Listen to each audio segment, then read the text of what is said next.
Welcome. If you've ever sent a message in a messenger group and immediately spotted a typo, or just wanted to change what you said, you're not alone. Today, I'm going to show you exactly how to edit messages in a messenger group with the latest steps for 2025. Let's make sure your group chats are always on point. First things first, grab your phone and open the Messenger app. Make sure you're logged in and ready to go. Once you're in, look for the group chat where you want to edit your message. Tap on that group to open the conversation.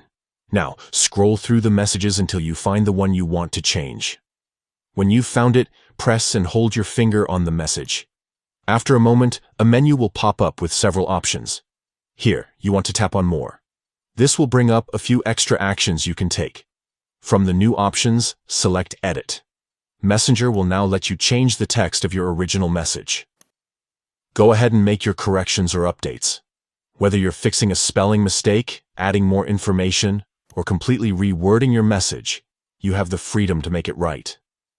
Once you're happy with your changes, look for the save or check mark icon, usually at the bottom or top right of your screen.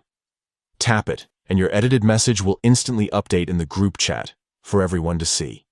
Messenger will also show a small edited label next to your message, so everyone knows it's been changed. And that's it. Editing messages in a messenger group is quick and easy, and it's a great way to keep your conversations clear and accurate. No more worrying about embarrassing typos or missing details. Try it out next time you need to update a message and keep your group chats running smoothly. Thanks for watching. If you found this guide helpful, don't forget to like, subscribe, and share for more simple tech tips. See you in the next one.